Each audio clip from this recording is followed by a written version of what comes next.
Bonjour à tous, nous étions 7 personnes pour ce sujet du 11 mars 2024, un groupe intimiste qui convenait bien au sujet que nous avons retenu. Ce qui ne peut se dire ne peut se taire. Il s'agit d'une citation du psychiatre Mathieu Bellassène que lui-même reprend d'une psychanalyste Françoise Davon.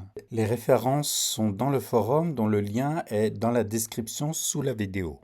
On observera le paradoxe de la citation. Ce qui ne peut se dire ne peut se taire. Donc, ce qui ne peut s'exprimer ne peut être tu, et pour cette raison, trouvera des chemins détournés pour se manifester. On comprend que ce qui ne peut se dire par des mots trouvera d'autres moyens de se dire. Alors comment? Est-ce par le corps? Est-ce par des actes, des comportements, des peurs phobiques, des cris, des violences retournées contre soi, contre la société, contre les institutions, contre notre environnement? Il nous faut clarifier cela, mais aussi clarifier la teneur de ce qui ne peut pas se dire. Pourquoi y a-t-il des choses qui ne peuvent se dire? Quelle est la part de honte qui entre dans ces choses? Quelles sont les peurs que nous gardons en soi? Quelle est la part de la culture qui peut-être interdit que des choses soient dites? Quelle est la part encore du trauma, une blessure profonde qui interdit la mise en mots? Pourquoi est-ce que ça l'interdit?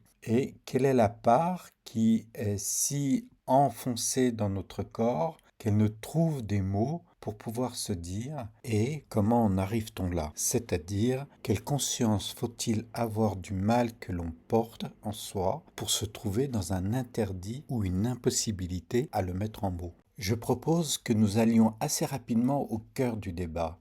Rémi suggère, pour cette question, qu'il y a une conscience particulière de soi, de notre sentiment d'appartenance à l'humanité et que l'on pressent dans l'expérience vécue qu'on en est exclu. Étant exclu de l'humanité, nous ne trouvons les mots, le langage, en tous les cas un langage directement accessible aux autres comme à soi-même, parce que l'image de soi va se transformer sous le choc ou sous l'indicible de l'expérience vécue. Ces parts de souffrance, de honte, de mal-être, de mal en soi, voire de trauma, qui ne peuvent se dire, nous mettent dans la difficulté de pouvoir nous les représenter. On pense aux viols, aux agressions sexuelles, mais les choses peuvent ne pas être aussi extraordinaires. Ce sont peut-être des vexations répétées, des blâmes, des situations de harcèlement. J'ai pu me trouver en situation de bouc émissaire, où j'ai pu ressentir des peurs intenses suite à ce dont on a pu être témoin dans sa famille ou dans un proche environnement et que l'on prend pour soi. C'est-à-dire, ce dont nous sommes témoins peut nous toucher autant que si nous l'avions vécu nous-mêmes. Nous avons dit beaucoup de choses en peu de temps, mais reprenons brièvement. Il y a comment ce qui est tu en soi s'exprime autrement par le corps et les comportements. Il y a la part visible de cette expression, contre qui et quoi ça s'exprime. Là, on commence à rentrer dans l'interprétation de ce qui s'exprime et que l'on voit. Et dernier aspect, comment on parvient à intérioriser le vécu que l'on porte en soi pour se convaincre qu'on ne peut en parler. Ce dernier niveau renvoie à une image intime de soi. Et là, Lydia, une psychologue qui se trouvait présente à notre café philo, tient à préciser quelque chose. Je résume sa pensée. Il nous faut distinguer entre le trauma lui-même, que ce soit des harcèlements, des violences qui font choc, qui stupéfient et qui expulsent la conscience du sujet comme hors de lui-même. Il n'est plus en lui, sous le choc de la situation, ce qui apparaît comme un interdit à la prise de sa parole, à l'existence de soi-même. Donc le choc du trauma se distingue d'un second choc qui est l'interdit que le sujet perçoit de l'environnement, de son entourage proche ou de la société en général, qui ne peut ou qui ne veut pas recevoir cette parole et que le sujet inhibe ou enfonce de plus en plus profondément dans le corps jusqu'à ce qu'elle devienne comme inaudible ou inaccessible à une conscience immédiate. Ces deux dimensions du choc, celui vécu en soi et celui en regard de la société, constituent deux traumatismes qui se traitent différemment selon différentes temporalités. Celui en référence à autrui s'approche plutôt avec des dispositions d'écoute, d'empathie, d'accueil de l'autre, et le premier, celui du trauma initial, selon des approches de soins plus spécifiques. je vous propose que nous restions concentrés plutôt sur ce qui se joue dans le rapport à l'autre et ce qui se joue dans un rapport à soi-même et comment les deux tendent à se conjuguer ou à s'articuler. Pour commencer, évoquons la dimension personnelle du trauma et de son rapport à autrui et à la société en général. Au Japon, les burn-out sont historiques, de même que les suicides. Mais est-ce des traumas? Il s'agit certes d'un problème de santé publique, mais la société japonaise, dans son ensemble, considère que c'est le prix à payer, une sorte de coût sacrificiel que le Japon hérite de sa tradition séculière guerrière. Il y a donc entre l'individu et la société une sorte de tractation des inconscients entre ce que l'on garde pour soi et comment on rend honneur autant à soi qu'à son pays par le coût sacrificiel qu'on en paye. De fait, la dimension du trauma est relative à une culture. Ce n'est certainement pas un détail si on estime que le trauma vous conduit à un sentiment tel que vous êtes comme sorti de l'humanité. Vous êtes sorti de l'humanité, certes, mais de celle que vous connaissez et qui est propre à l'environnement qui a été le vôtre.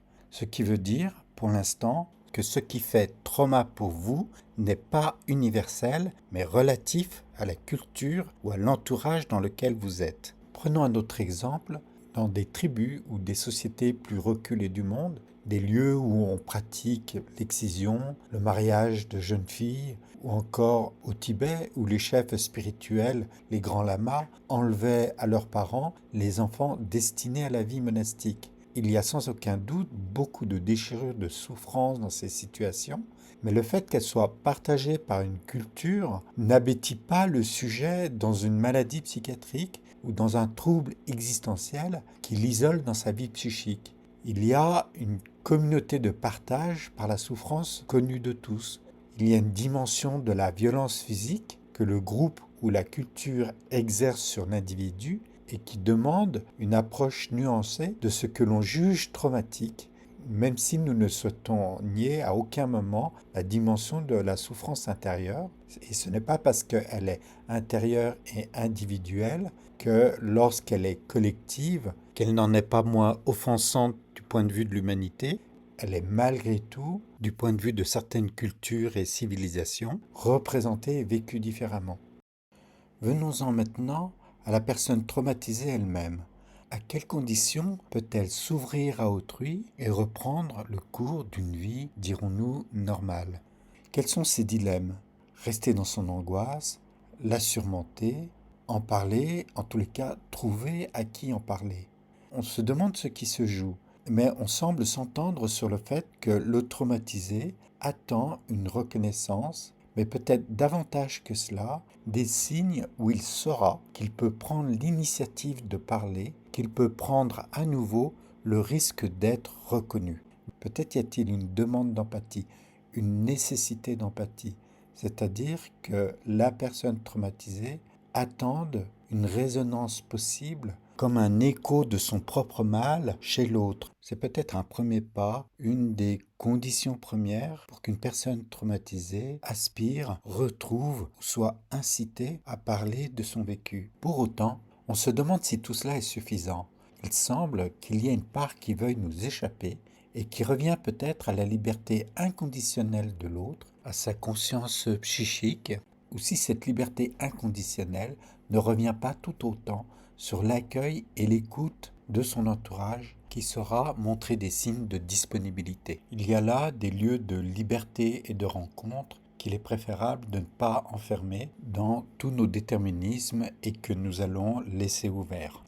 Pour terminer, l'un des problèmes que nous avons soulevés était celui d'établir des normes qui fixent les limites entre le normal et le pathologique, qui fixent les limites entre ce que l'on peut entendre et ce que l'on peut ou ne veut pas entendre, et qui en fait, ces limites, créent des cloisonnements qui enferment chacun, le traumatisé, autrui, l'environnement et la société dans son ensemble, dans l'enclos d'une normativité, créant là les conditions d'une boucle systémique où tous les maux, ceux des individus et ceux de la société, se renvoient à eux-mêmes.